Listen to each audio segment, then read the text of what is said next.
NRO2 general Bajwa نے دیا ہے، ساری قوم کو پتا ہے. مجھے پتا ہے کہ میں جب کہتا رہا، جب میں گورنمنٹ میں تھا، میں جنرل باجوہ کو کہتا رہا کہ یہ 30 سال سے یہ چوری کر رہے ہیں، ان کے اوپر کرپشن کیسز ہیں، نیب آپ کے نیچے ہے، آپ نیب کنٹرول کرتے ہیں، میرے نیچے ہی نہیں ہے، کیوں نہیں ان کے کیسز آگے بڑھاتے؟ پہلے تو ہمیں سارا وقت یہ بتاتے رہے کہ فکر نہ کریں سر، ہو رہا ہے سب کچھ، سر ابھی کچھ ہو رہا ہے. پہلے تو ہمیں یہ بتاتے رہے. آہستہ آہستہ ہمیں پتا چلا کہ ان کی تو کوئی نیت ہی نہیں ہے کرپشن کی. مجھے پھر کہنا شروع ہو گیا کہ جی آپ ملک کی اقتصادیات کو ٹھیک کریں، اکانومی کو ٹھیک کریں، بھول جائیں اس کو، یہ اکاؤنٹیبلٹی کو. کبھی کوئی مہذب معاشرہ یہ اجازت دیتا ہے کہ بڑے بڑے لوگ جو اربوں روپے کی چوری کریں، آپ کہیں ان کو بھول جائیں، ان کو NRO دے دیں، اور آپ چھوٹے چھوٹے چوروں کو پکڑنا شروع کریں اور سمجھیں کہ آپ کا ملک ترقی کر سکتا ہے؟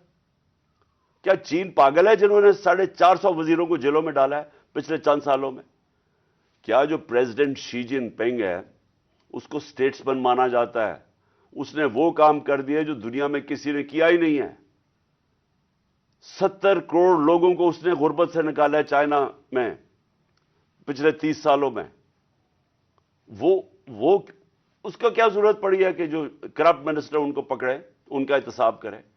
کیونکہ کوئی معاشرہ بھی کامیاب نہیں ہو سکتا جب تک رول آف لا نہیں ہوتا، جب تک انصاف نہیں ہوتا، جب تک آپ بڑے بڑے لوگوں کو، جو اصل تو نقصان ملک کو بڑے چور کرتے ہیں، آپ ان کو پکڑ نہیں رہے، اور آپ کہہ رہے ہیں کہ جی نیچے سے یہ بیچارے چھوٹے چھوٹے لوگوں، پٹواریوں کو پکڑتے رہے.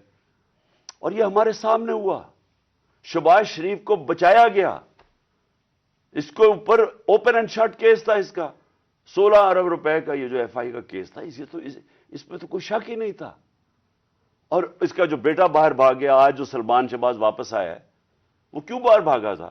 جیسے ہی FIA نے اس سے سوال پوچھا کہ جناب بتائیے مقصود چپڑاسی اور نوکروں کے پاس اربوں روپے کدھر سے آئے، وہ ایک دم ملک سے باہر بھاگ گیا.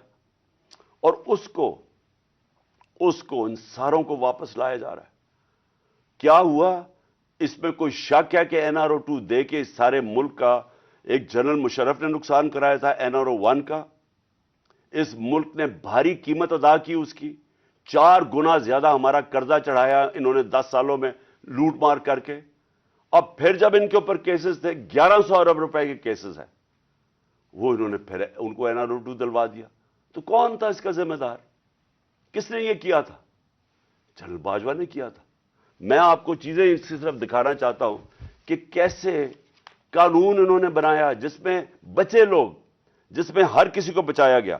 انہوں نے جناب نیب لا کی سیکشن 4 میں امینڈمنٹ کی، اس کے اندر یہ فیصلہ، اس کے اندر کون بچتے ہیں؟ راجہ پرویز اشرف بچ جاتے ہیں اور شاید خاقان عباسی بچ جاتے ہیں.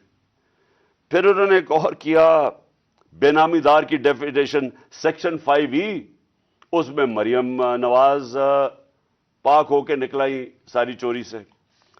پھر انہوں نے سیکشن 9 جس کے اندر شہباز شریف بچ جاتے ہیں، اور اس جس کے اندر کہ اگر آپ کسی اور کے نام پہ، یعنی اگر آپ میں پرائم منسٹر ہوں، میں اپنے خاندان کے نام پہ چیزیں لوں تو اس کا مطلب کہ آپ جواب دہی نہیں ہیں. تو جو TT کے سارے کیسز تھے شہباز شریف کے، وہ اس سے پاک ہو گیا. پھر سیکشن 14 کہ آپ کو بتانا پڑتا ہے کہ اگر میرے پاس کوئی باہر ایسٹس ہوں، یعنی انگلینڈ میں میری جگہ ہو یا کوئی باہر ہو، امریکہ میں ہو، تو اگر یہ پتہ ثابت ہو جائے کہ یہ میری جگہ ہے تو مجھے بتانا پڑتا ہے کہ یہ میرا کدھر سے پیسہ آیا اس کو خریدنے کے لیے. وہ انہوں نے صاف کر دیا. اب نیب بتائے گی کہ ان کے پاس پیسہ کدھر سے آیا. یعنی ہر دنیا کے اندر اگر میں پبلک آفس ہولڈر ہوں، یہ میری ذمہ داری